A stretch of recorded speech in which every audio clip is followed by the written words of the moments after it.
Everybody, thank you for coming to my talk. This talk is Agile Design.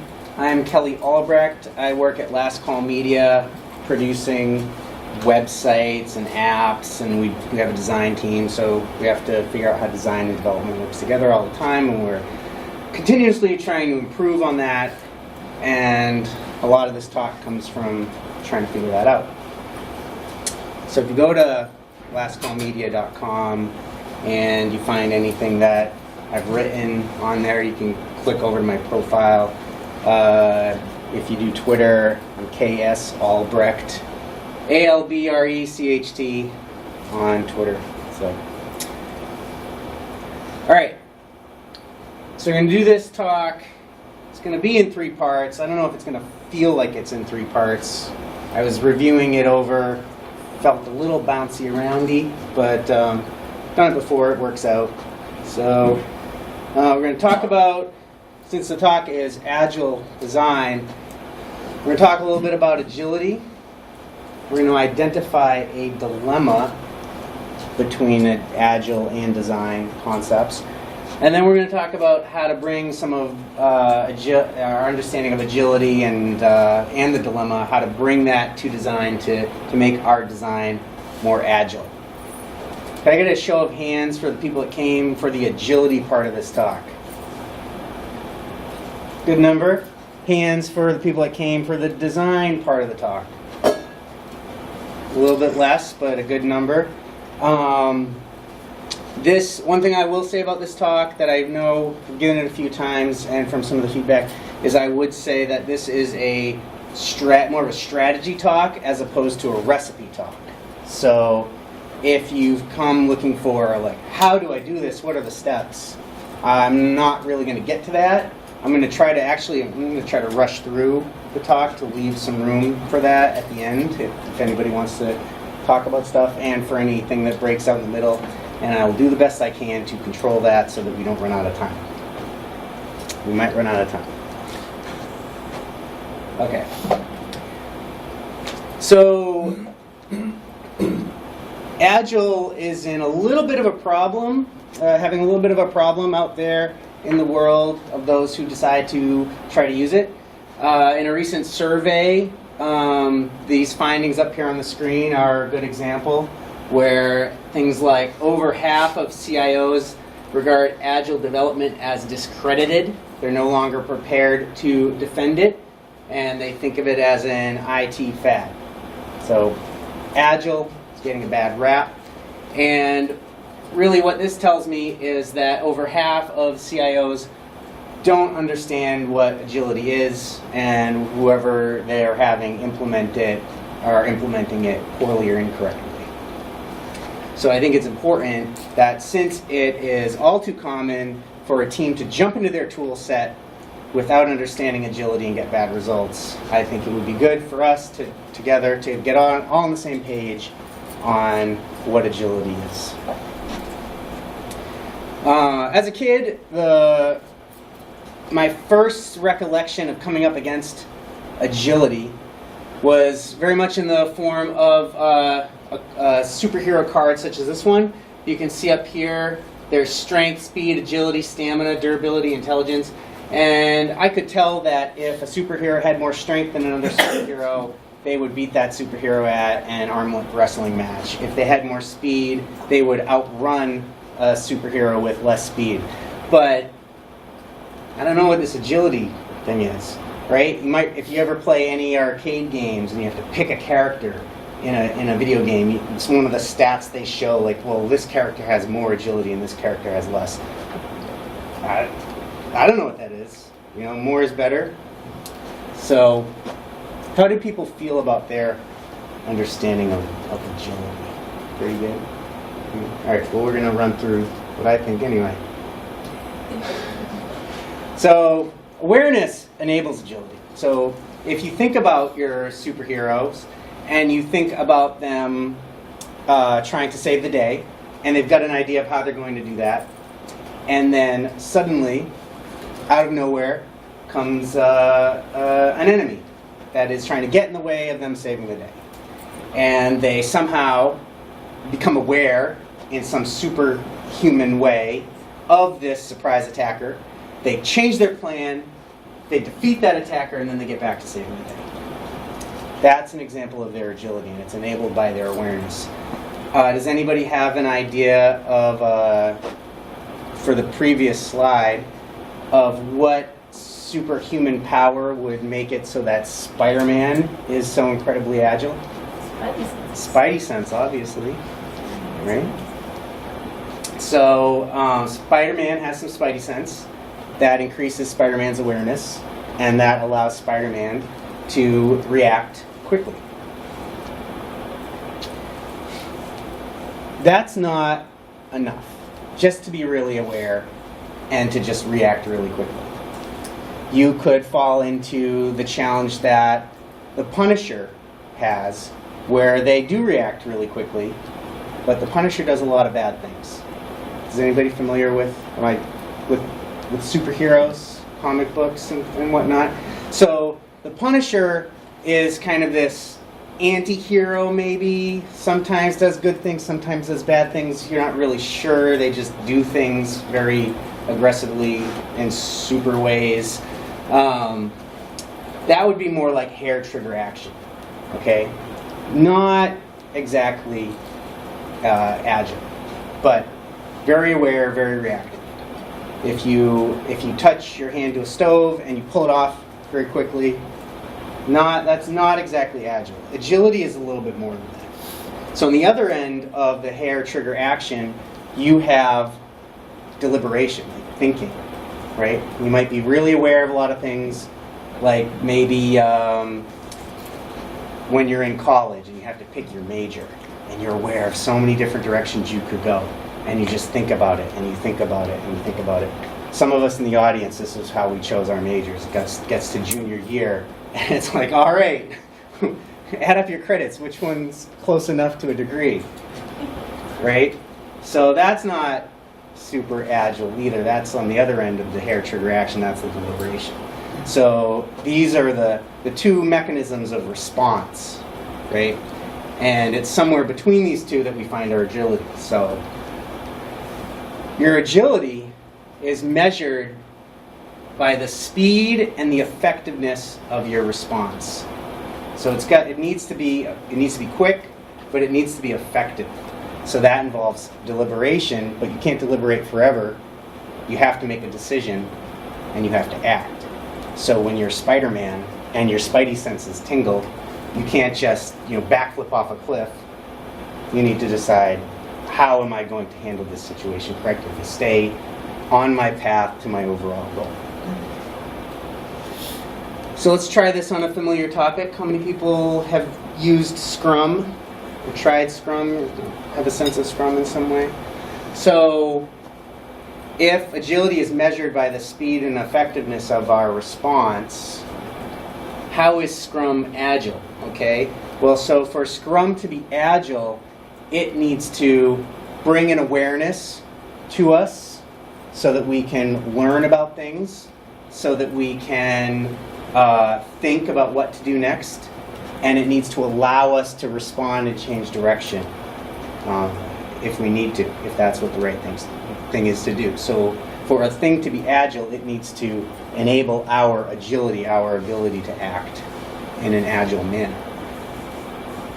So some of the familiar ceremonies of Scrum: sprint planning, the daily stand-up, the retrospective, the review. How are they agile?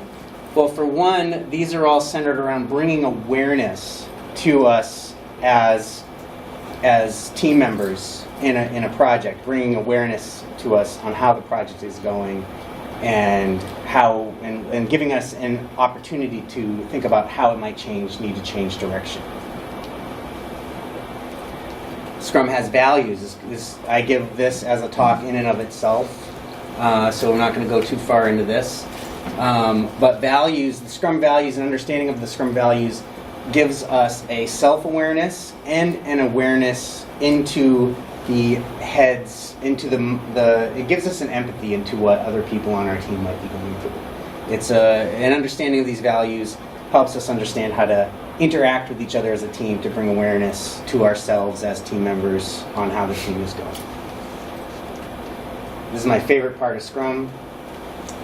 It's taking everything in me to not go on a tangent about this. I particularly like the respect to this one. Okay, moving on. Iteration is a big thing in a Scrum project, right? You do sprints. It's not academic of me to say this, but I don't believe that every sprint is an iteration. I think academically speaking, you would think of each sprint ending in a shippable increment of which you would think is an iteration of an overall goal. I think it might take a couple sprints to reach a true iteration, and an iteration provides an optimized awareness into a larger effort. And what I mean by optimized awareness is that you can't make a good decision on something if it's broken. So if you're doing a lot of big functionality building, if your project has larger tasks, you're building kind of a bigger thing, and your stakeholders want to make a decision on whether or not they want to continue to fund this effort, you might want to say, hey, give me 2 weeks, give us 2 weeks, so that we can get something worth looking at together. Okay? Might even, depending on the type of thing that you're working on and the type of things that you need to do, you might want 3 weeks or 4 weeks. I don't think a sprint doesn't always need to be the same number. It's really so that you can provide that optimized awareness into the larger goal, so that you can decide, hey, you did it. You did what you committed to doing, and now that we've seen it working, now that we've gotten some user testing on it, we realize that this is a bad idea. We're not going to do this anymore. Or this is a really good idea, and we can focus on this and not the other 10 initiatives that we have queued up for the rest of the year. So you're giving that optimized awareness, and you're allowing for good thinking to happen on the parts of the stakeholders. So that's Scrum. A little bit in a nutshell, that's why Scrum is agile. It breaks things down into smaller pieces and systematically provides awareness into the project, into what you're doing at those points, allowing for good thinking and good action. Okay, so there's a little bit of a dilemma with this kind of thinking and design. And I would like to introduce this dilemma by thinking about a very common and familiar phrase. If you watched a lot of commercials in the 80s, you're very familiar with this. You never get a second chance to make a first impression. Everybody, who's familiar with this? All the people, right?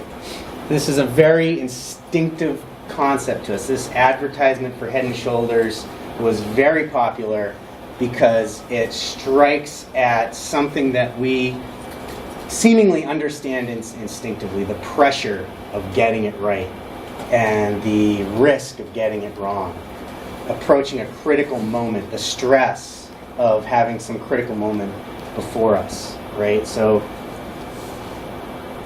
there's a lot of people here that I've never made an impression on, and that was a lot of pressure this morning when I picked out my jeans and black hooded sweatshirt.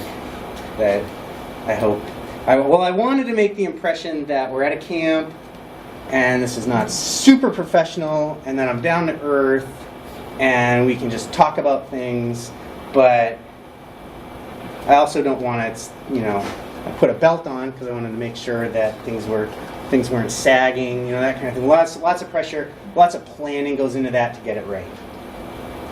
Designers understand this instinctively, right? So designers have a lot of pressure on them.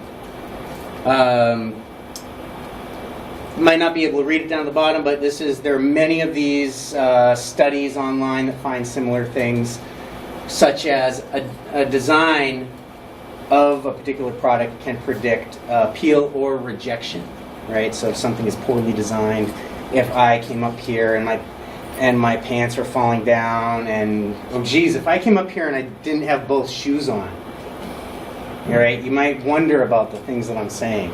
You might be a little concerned about me. right? So we have all these detectors when we're looking at a design thing.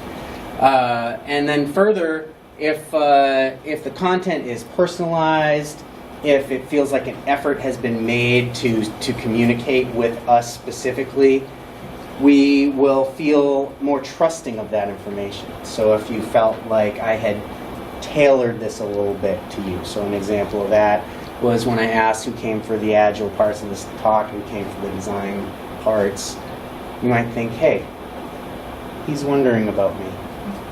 Maybe. So there's a lot of pressure to get it right. You might be, as a designer, the goal might be handed down to you that we need to increase mobile traffic and sales, but we need to double it, or we're just going to shut this whole thing down, right? So design us up a new way to communicate and do that. It's a lot of pressure, and a lot of stress. One of the most common ways to reduce stress is through planning, right? So how much planning does it take if let's say you're doing something that's really hard to change later? You got to get it right. There's a lot of pressure. You're not going to get a second chance to do it. Like, say, like you're building a bridge and you need it to meet in the middle, right? Do you just like start and just like figure like, all right, well, as we get closer, we'll just, nudge this a little left or right. So there are some things that literally get set in stone once you do them. So you've got to get it right. So I think that's what we connect with when we think about a first impression. You literally can't get a second first impression. The second first impression is going to be the second impression, and it can't be the first one. So you got to get it right. So it's a lot of pressure, and sometimes we treat situations like that, like we're building a bridge and we need it to meet in the middle. So we got to plan it all the way out. Okay, that's not exactly agile. That's a lot of deliberation, a lot of time spent doing that sort of thing. And it's a very common way for us to think about designing something big. We tend to think that for any big, complicated thing, it must have gotten designed. It didn't just happen. The bridges didn't meet in the middle just by happenstance. Somebody sat down, planned it all out, they set it all to work, and that bridge got together very precisely. Architecture, for example, is pretty amazing like that. And philosophers have wrestled with this instinctive understanding of creation for a long time. This is St. Thomas Aquinas. Wherever complex design exists, there must have been a designer. So, and this is part of a long history and tradition in philosophy of understanding design and creation, how things come to be, the processes, the way it works, the way things come to be. Thomas Aquinas and philosophers of his time brought that even further to talk about the original designer. Okay, so nature is complex, therefore nature must have had an intelligent designer. This is an interesting direction to go. Is anybody expecting this? Some people. So one of the popular stories that many philosophers told in their own ways was an analogy of a watchmaker. So William Paley was one of those that would tell this story about if I were walking across the beach and I stubbed my toe on a pebble, I might think that pebble had been there forever. Who cares? Where did this pebble come from? I don't know. It may have been there forever. If I instead stepped on a watch, this is a watch from Paley's day, right? I'd be reasonable to assume that some really smart person took the time to sit down and design this watch, to design the mechanics of it, to think it all the way through, right? And that's how it came to be. It was designed first, the whole thing. Paley wasn't alone, and he wasn't the first to think about design this way, that it comes to be from some serious planning and early consideration. Descartes and Isaac Newton also said similar things.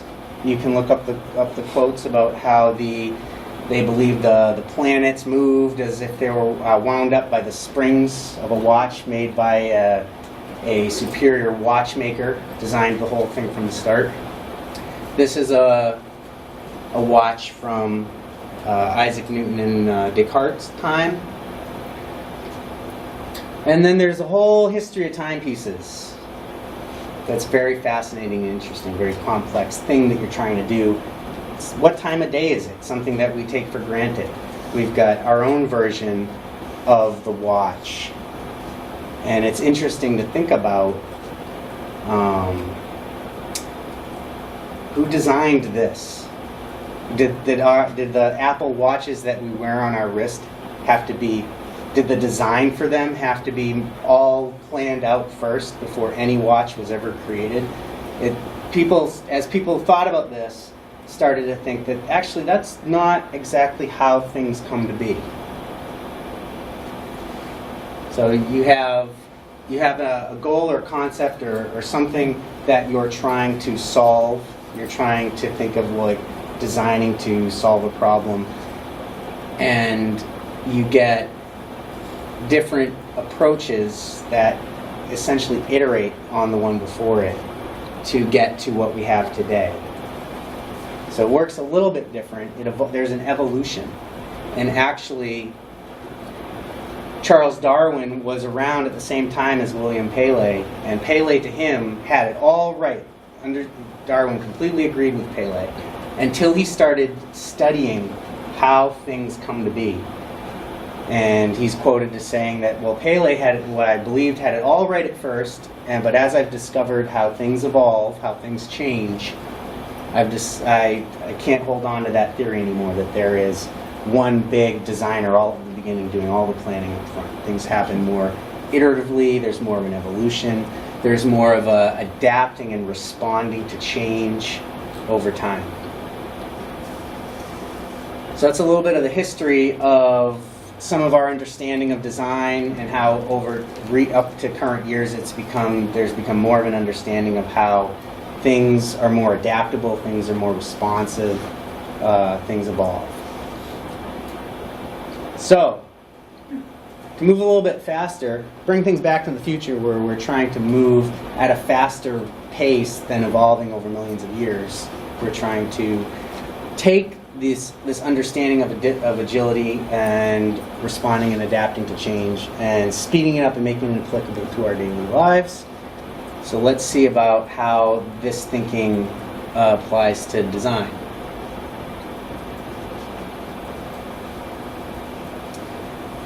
So first we can think about designing with agility. So if we're designing with agility, where we know that our agility is measured by the speed and effectiveness of our response. So to design with agility, we need to be aware of things that we can respond to, aware of things that we can think about how we might need to respond to them, and we need to have ways to bring that new thinking to action quickly. So in this sense, agility is also bringing good thinking to action quickly, right? You've become aware of something. Now what are you going to do? Do you stay the course and go the wrong direction for the rest of your planned time? You need to change direction. Okay. So if your plan is to travel to Boston and you find out that 90 East is closed down until further notice, do you just park your car until they let you know that 90 is open again? You go a different way. The right thing to do becomes a different thing than what you were going to do. So let's think about the experience. Has anybody done any user testing? So if you've done some user testing, you've experienced this moment where you realize, oh my God, we need to do something differently. Okay? And you don't even need a big user testing phase or effort. You can just ask your neighbor. You can just reach out. You're just getting this awareness. You just put yourself in a place where you gain a new awareness and see what you as a human do with that. right? Where, and in a lot of ways, agility is human nature. You find a new awareness, you learn a new thing, and you know a new way to go. It's almost like how do you keep going the wrong way when you know it's the wrong way? And user testing is a good example of that. I don't think there's any audio, but this is a video of, you can kind of hear it. I'm going to talk over it. We were redoing our website, Last Call Media's website, and I came up with some user testing scenarios, and I thought, you know what? I'm just going to, she was asking me, kind of getting curious, like, what do you do, Dad? You know, they were going, I think she was going through this phase where she was asking, I was like, all right, well, let's go do something. And so one of the scenarios that I created for her as a user tester was, does Last Call Media do design work? And when you find out that they do, try to contact them. And so she found the menu, and in the menu was a menu item that said, what we do. Okay? Does Last Call Media do design work? What do they do? And the page, it'll come up. All right, so she's closing this. Let's see if she does it again. Okay, that page with the logos, what we do in those logos, our creative, poetic, thoughtful way of that we thought we were going to explain to people what we do is we're going to have this page, and it would be written at the top, here's what we do as seen through who we do it with, right? And watching her go to what we do, go to this page of logos, and go to what we do, and go to the page of logos, then go into one, and then scroll around, trying to figure out if we did design work, it became immediately obvious that we were expecting our users to hunt and peck through each client. Even though it sounded cool, we're going to show you what we do through who we do it with. Having to hunt and peck through each client until you found maybe some evidence of design work that maybe we did or maybe we didn't. So this was urgent. We hadn't released the new site yet. And what we quickly did was we all put our heads together the next morning and we made some changes. And you can go to the site. You can see what you think. We've got another iteration of the site launching soon. But it's still, you can still see our solution to this user test. And you can see how we solved it. And you can send me a message to tell me if you think we did solve it. But how is it okay to do user testing in a project, right? I remember one time on a very large project that we were doing, we were having the kickoff meeting, and one of the user testing is a very popular topic right now. And someone on the client's web team was asking, like, okay, well, user testing is very important to us. When do you guys see user testing fitting in? And so what I was thinking was, well, we want this user testing as soon as possible. We want to know if we're going in the right direction. This was agreed that an Agile project made sense. We were going to do sprints. They didn't fully understand what all that meant, but they knew that that was a good way to go for larger software projects. And I thought, well, if we do this and this other thing and this other thing, maybe we can get some user testing in after three sprints. And one of the stakeholders said, well, wait a minute. What if our users don't like it? Will that affect the deadline? And so the Agile response to that is, do you want to find that out after 3 sprints or after 15 that your users hate what we're going to do? So how do you deal with this risk of users, discovering a problem? Like my user test revealed that we were not effectively communicating that we do design. So how is that okay to bring that to the development team and have them not feel like the carpet had just been pulled out from under them?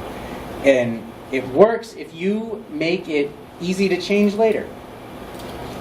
So one of the benefits of Drupal is that it is easy to change later. One of the benefits of software in general is that it is easy to change later. Software is essentially a flexible product, and that is why agile methods are such a good fit for software. It's soft, it's flexible. Okay, so by way of analogy, one way to make things easy to change later is if somebody asks you to bring them a cup of coffee, and you don't know if they want sugar in it. You can bring them the cup of coffee and bring the sugar with you. And they say, hey, I wanted sugar in my coffee. Okay, we get the sugar now. Versus you put the sugar in ahead of time and you bring it to them. And I didn't want any sugar in my coffee. I'm diabetic or something. You have to go back and remake this. So there are lots of ways in a web development project, especially with Drupal, to build pieces of it, to inch forward, to build things in a way so that you're not putting in the sugar in the coffee too soon. You can always add it in later. So I don't have recipes on how to do that. We could talk. I would love to talk later. I was thinking about going down to the BOF area for anybody that wants to talk about maybe their project or something. But that's one of the things that we're always, in our projects, and you don't always get it right, but we're always trying to figure out, like, well, how much of this can we build and get insights on and not risk having to throw out too much work. If you have to throw out a little bit of work, that's probably worth staying on the right course. But you have to throw out a little bit. So, if you make it easy to change later, you have to plan less. So I think there's probably a relation between how hard something is to change later and how much planning you should do. So if you're trying to get a bridge to meet in the middle across a river, you're probably going to have to plan more than if you're bringing someone a cup of coffee and you can bring the sugar with you. So how do you know how much to plan? How do you figure out that if you're planning too much or if you're not planning at all?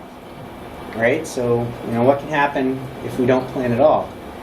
If you get up in the morning and you don't check the weather, oh my God, this thing happened to me the other day where for some reason my, this is a slight tangent, but my phone got put on California like weather, and so my watch was saying it was 65.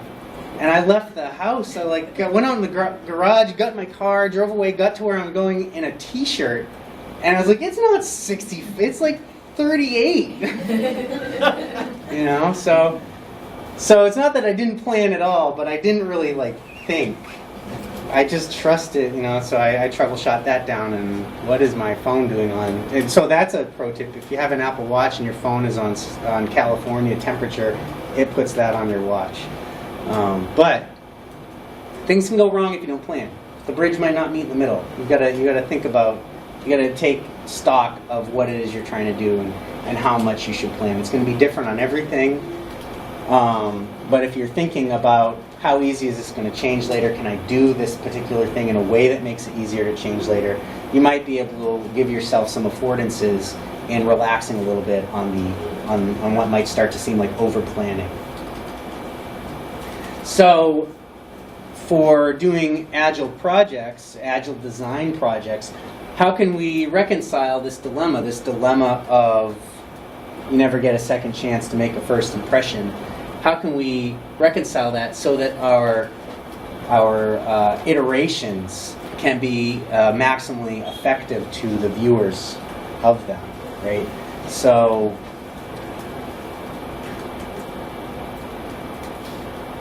how do we produce something that they can view that isn't like a shoulder full of dandruff? I think one of the ways to start to think about this is to think about that statement in the first place, right? You never get a second chance to make a first impression, okay? So okay, I've never made an impression on many of you in the audience. This is our first impression, but this is not the first time I've made an impression with this talk. This is probably the 5th or the 6th. So the affect of my message, the things that you might be thinking as I'm giving this is not the first. It's actually the fifth or the sixth, and it's iterated each time. And I've actually never said, this is the first talk in which I've said that as an example. But if you think about the fact that each time you do something is an opportunity to learn and get better at it, right? You're not so much thinking of the first time you meet who might be your partner for life, right?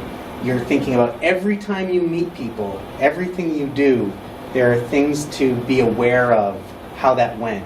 There are things to improve on for the next time you do anything. So we interact with each other, we learn about each other, we get better at being in the human experience. So it's not really the case that your big date is the first impression that matters, right? You've iterated yourself. You've had, if you're thinking about continuously improving, you're thinking about ways to do small little steps and learn from them and do better. And so design can work just like that. You can be strategic about who you release your first iteration to. That's one of the things that I find drives designers nuts about the iterative process, is that they feel like their work is being wrestled away from them in some less than state. Like, people are going to hate this. Well, we're gonna show it in a way that's safe. We're going to show it to just some people in just a particular situation. We're going to get that feedback so that when we do show it in a situation that matters more, it's going to affect those viewers in a way that's more valuable to us. So let's make for Agile Design. What are we doing? I'm doing pretty good. All right. So I've got some screenshots of a couple of different projects that we've done just to reference on how this kind of thing can play out in the real world. And the first one is actually one that could be described in more traditional phases, right? So traditionally, if you wrote a proposal, even you may be writing your proposals this way now, where we're going to do a design phase, we're going to produce 3 directions, then we're going to give you 2 rounds of revisions, right? And with each round of revision, the design team will be hoping to God that there's not a lot of feedback, right? They don't, feedback is, in that model, feedback is a bad thing. Feedback means more unnecessary work. So the next few slides, you could describe the process that way, but I'm going to describe how we went about it using the things we've been talking about so far. So we did the event website for N10's technology conference. Is there anybody familiar with N10, the technology conference? We did their 2017 event site. And the way we went about it was we met with them for kind of a kickoff, get to know you. What are you guys thinking? What are we thinking? What can we do? And we met for, maybe for like less than an hour, just to kick the thing off and kind of brainstorm out some feelings, some thoughts, just enough for our design team to feel like, all right, we've got something we can run with. Pretty normal up to this point. And what the design team produced was as many options as they quickly could. Right, so we wanted to move pretty quick. We set the next meeting. So here's our kickoff meeting. Our next meeting is in like 3 days or something. We're going to jam out and come up with as many different things as possible. Okay, because you don't want to spend too long designing something because you get too invested in it. You kind of get what's called a sunk cost fallacy. So you need to, and the reason why we start with the logo where you can, because as you'll see through the next slides, the logo can gain you agreement on much more of the project, because if the logo gets agreed on, that's going to determine a lot of things about the design that, if you're staying consistent with, is more or less agreed on by default. So we threw these together since the event was going to be in DC. You can see some political angles on this. The one all the way to the left is just kind of a fourth easy option to not choose, hopefully. So we met with them. We found out that one of the things that they felt and had mentioned originally was that they absolutely did not want this event to seem political. So that eliminated 3 of these options, and the fourth one wasn't that great anyway. But we talked about that, right? So it's not important that they didn't like any of these. What's important is the conversation, the feedback, the figuring out, getting something on the table to look at and think about and discuss. And what happened was the discussion of these logos led to this idea of, well, they wanted it to seem like an event, but they wanted it to seem fun. So what we settled on was, all right, we've got an idea. We're gonna do like a state fair theme. And so this was what we came back with as a response to that awareness of how they felt about the logos matching in with what they know about their event, because they know their event better than most people. Came up with a state fair theme. This gave us the color, kind of a theme of font and some garnish that we might add to some of the materials and eventually the website. So we were able to take this and start to produce some design assets that more or less were approved on first discussion, keeping things consistent. And through each meeting and each couple of days, like, okay, design's going to go and take what we've talked about and kind of go the next step, and let's check in, frequent check-ins, staying on the right course. You got the font, you got the color, you got the overall theme, you've got the different little pieces you can add in. You're really just placing them. Design is just placing them on a page that they feel is effective, and you can slowly iterate this out, staying consistent all along the way, adjusting course through frequent meetings. You end up getting a project completed comfortably, collaboratively. The idea is that it's probably more likely to be the right version versus one that either got protected from scope creep and became the version that everybody promised it would be before they actually started working on it. But if you think about this could have been a logo with 2 rounds of revision, then a web comp with 2 rounds of revision, and then the different asset pages with 2 rounds of revision. But the difference is in how you're thinking about it. So if you're thinking that we want to be agile, we want to stay on the right course, we want to build the right thing, we want feedback. We want to know how this is affecting people, right? We don't, versus like, oh my God, did you see that laundry list of problems they found with our design? Oh God, well they only have 1 more round of feedback, so we'll get through this. That's a totally different project, right? This one, I don't know if anybody knew this, but 2016 has been called the Year of the Design Sprint. Anybody know that? Year of the Design Sprint. Google Ventures, if you search Google Ventures and Design Sprint, what I'm going to show in the next few slides was not a Google Ventures Design Sprint, but there's a lot of cool information from Google Ventures. I think there's a book, but it's really about getting steady feedback to produce the right product in a short amount of time. This project was for Johns Hopkins cardiovascular research lab. And what they do is they take they create virtual images of a heart so that they can run tests on it and diagnose issues without actually having to take someone's heart out. So they're able to be a little bit more agile themselves by creating these models. And they wanted a rebrand and a website, and they didn't have a lot of money. And we said, all right. And there was a lot of trust between our product owner and them. So we said, well, hey, let's see what we can do. Let's take your budget, and that'll give us about 7 days. Let's see what we can come up with. So we set out. We did 1 day of discovery, just to kind of get a sense of who is this group? What do they do? What would they want to communicate?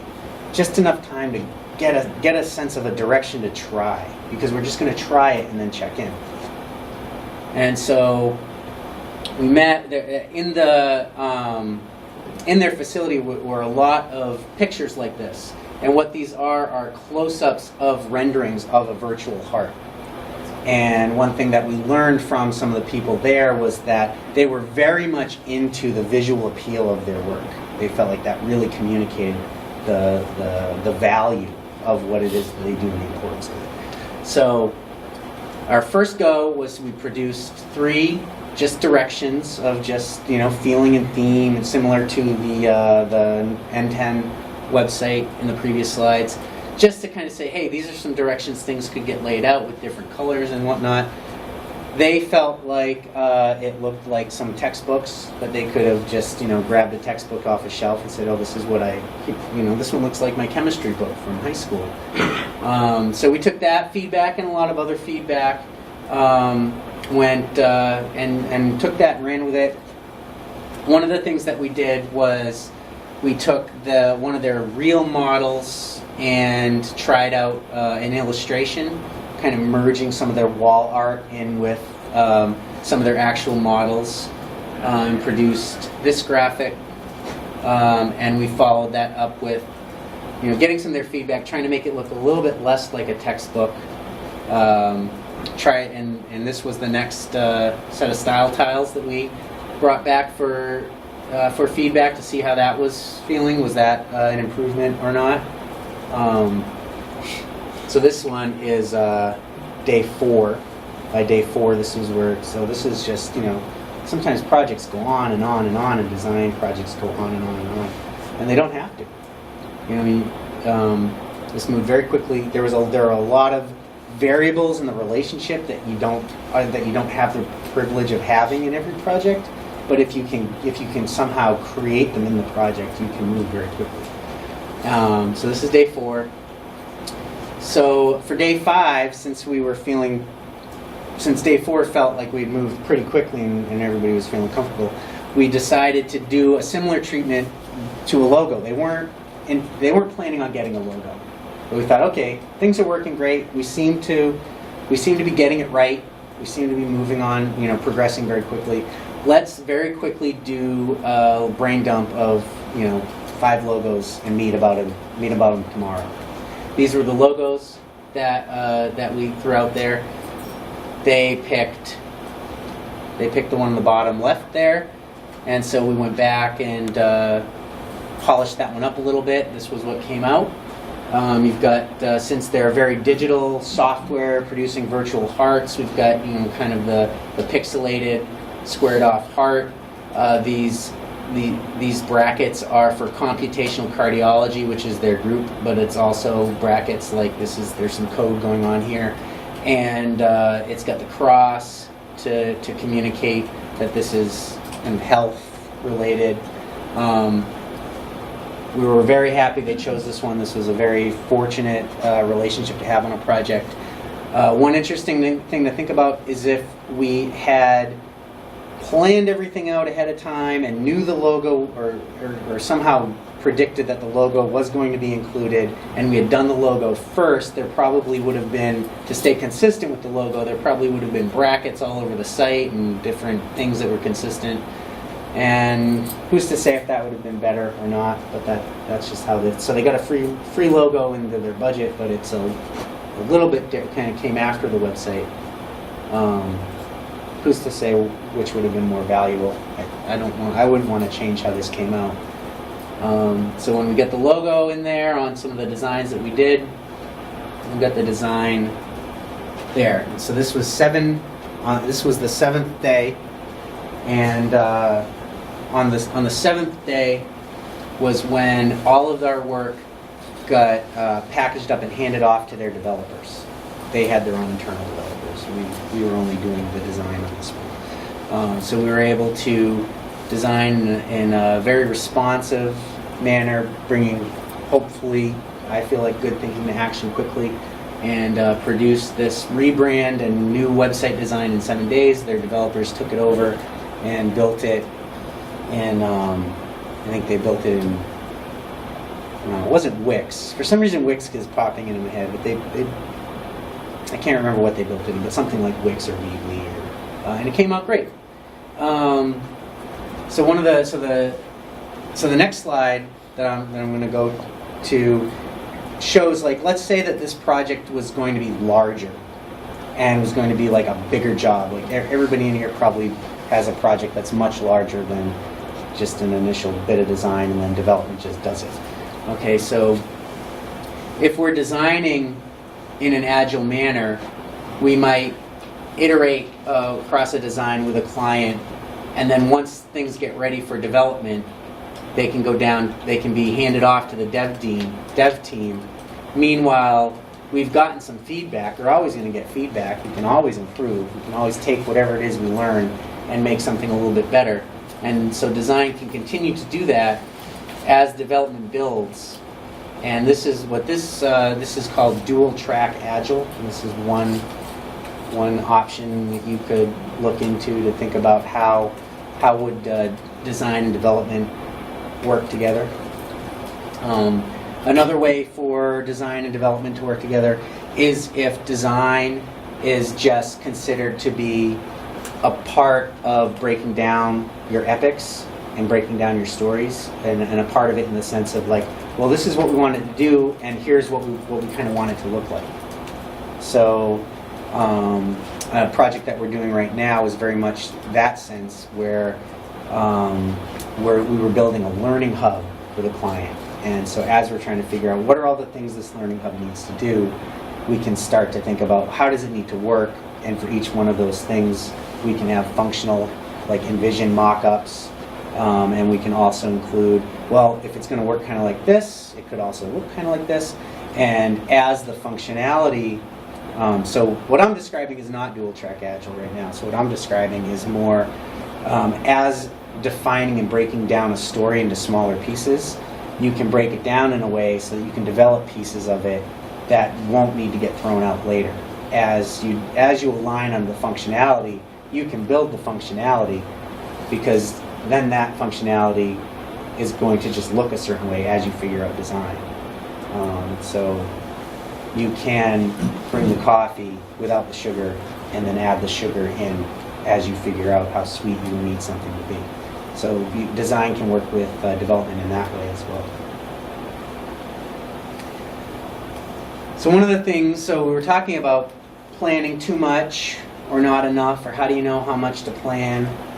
And one of the things that, in my experience, people have thought about Agile as they started doing it was, whoa, wait, my project charter. I didn't have to create a project charter. I don't know what are all the things that we're going to do. Where are all the phases? We're not planning. And really, Agile doesn't tell us not to have a plan, but to always be planning. You actually plan more in Agile than in a traditional waterfall sense. In a traditional waterfall sense, you plan all up front, and then you basically promise yourself that you're not going to learn anything across the project. Whereas with Agile, you're seeking to find out that you're wrong so that you can stop being wrong. It's much more in line with the scientific method. You hypothesize, you test. You stick with what stays true, and you change what proves to be false.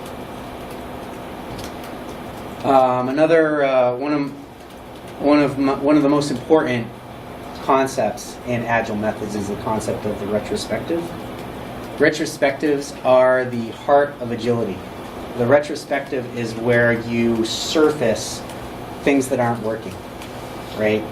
Does anybody do retrospectives? Go through retrospectives. You can't be Agile without doing retrospectives. Retrospectives are how you change.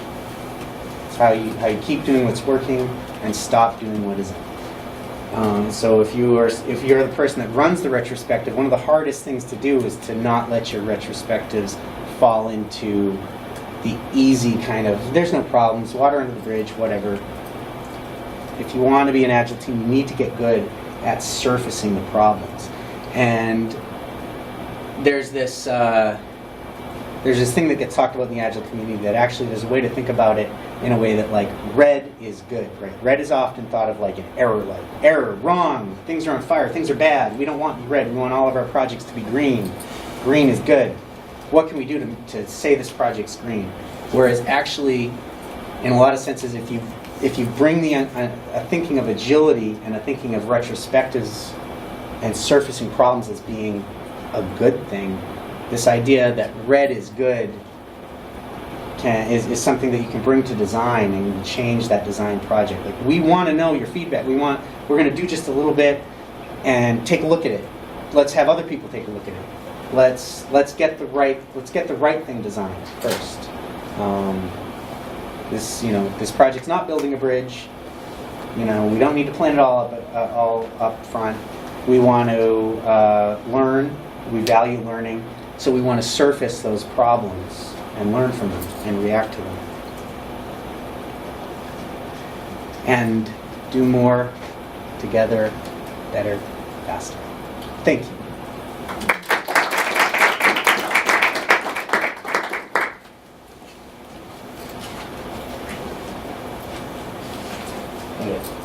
Ta-da! All right. Yeah, good time for questions, if there are any.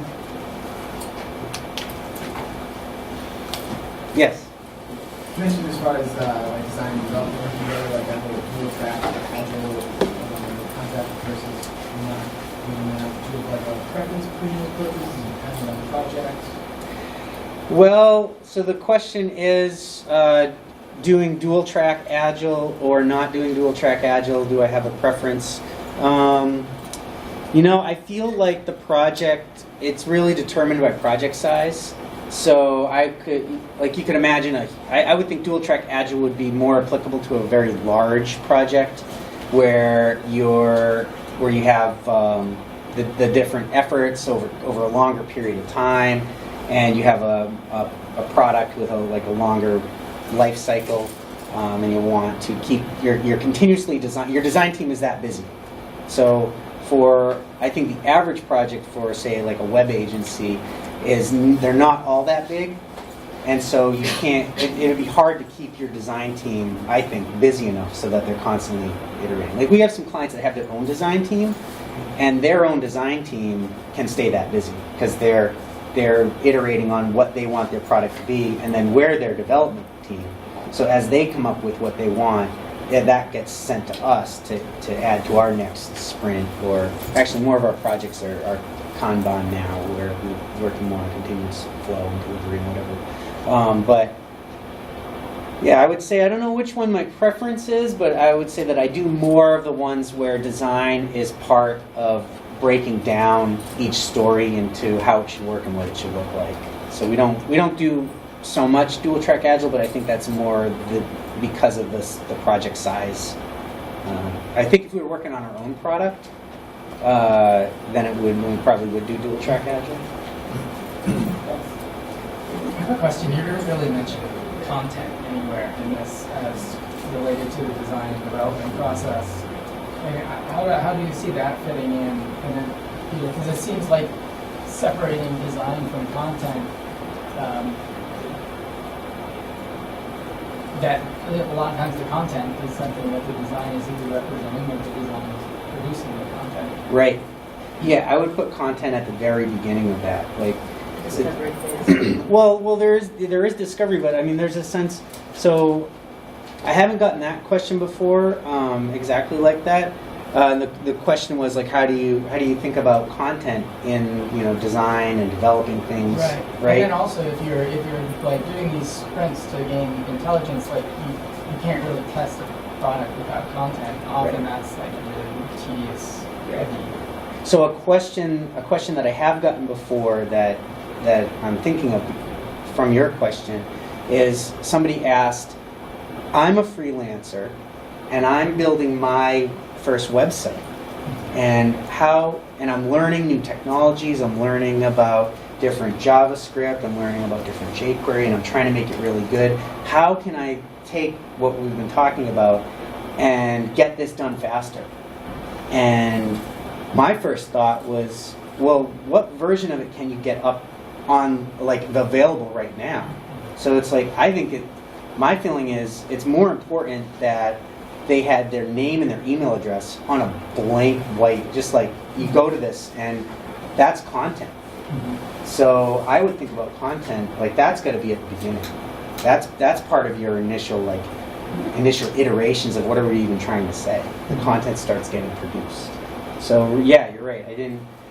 We don't, a lot of times I think the content is kind of already there from the client, because like, how can you get started without that? You've got to have something that you're trying to communicate.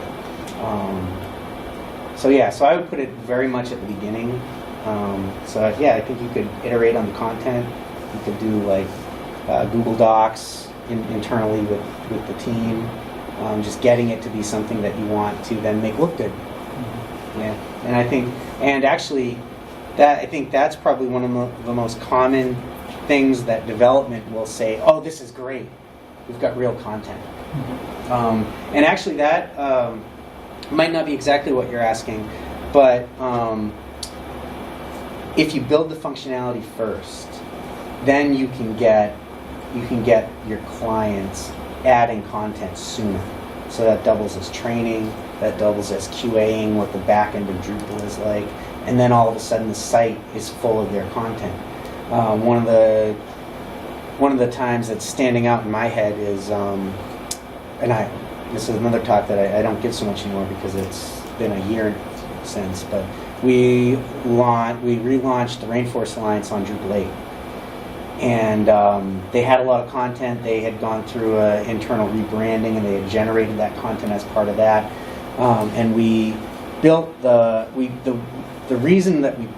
that we prioritized the epics was in a way so that we would build the content types for them to start entering their content sooner. There wasn't going to be much migration from their old site. It was going to be all new content. So we built it so that they could start adding that. And then you solve problems where, like, okay, well, in design, this looked good with very little content, but it turns out that these things are actually going to have a lot of content. And you can find that out sooner. Yeah. You mentioned the heart model example about how they were able to take pictures and basically run scenarios. Have you discovered any software that allows you to basically set up the model or the structure of a site and kind of run scenarios for like customer flow or any of the how you have the components that you can move from this page to that page? Like, is there any like planning software that will allow you to do that? Oh, interesting. Yeah, no, I think my short answer would be no, but there's got to be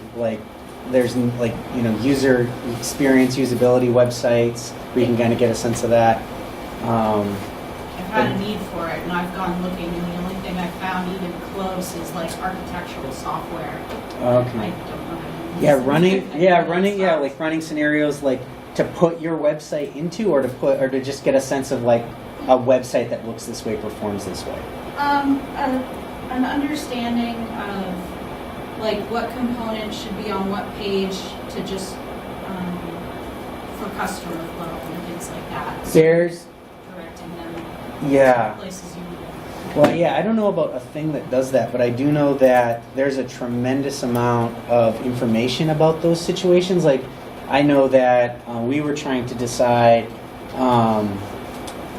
for a contact form, should it be first name and last name as separate fields? Should they be stacked? Should they be right aligned or center aligned? And there's A/B testing. Well, not even, yeah, A/B testing is a way you could go for that, but what I'm getting to is there's information online where it's like that, there's like pages and pages and pages and pages and tests of like what type of form is able to be filled out faster. So left aligned, like there are tests online where people's eyes go for different forms. So the information is out there, so it's not really like a tool that I'm aware of, but So take it by a case by case. yeah, find usability tests for the thing you're trying to do, like deciding where to place elements, like the form elements. The info's out there. It's usually, I approach it as a little research project as I'm trying to figure out what to do. So a tool, I'm not aware of a tool that does that. Might be a little simplified, but I personally think about model concepts in Photoshop. Just figure out, sort of layout I want, put particular buttons to, different activities, and then after I do that, and then mimic it, the result should get the same sort of visual. You could also use that pattern marker tool. Well, yeah, so you could like prototype out anything and user test it. But I was understanding your question as being like a tool that kind of tells you like how you might make your first prototype. Like how would you base those decisions? I can do it in Photoshop, but doing it in Photoshop takes quite a bit of time because you're doing all the design aspects and things like that. I want to be able to like, so you have a website structure, and this is the parent page, or this is the child page to this parent page, and things like that. But websites aren't like that anymore. Yeah. They don't have that sort of tiered thing. All of your parent pages are basically like the site, and a lot of things are geared based on what you're doing. Yeah. So I feel like there almost needs to be like a three-dimensional model where you can structure things and connect what to what, and then you can map actual flows. Yeah, maybe that's a software as a service tool that we'll see someday. That send out to the database, right? So you put left to right or middle, like a pop-up that queries the web to say what information is out there that shows which one of these is best. Yeah. Pop up, say, look, Whoa. 80% of these A/B tests have shown upper left.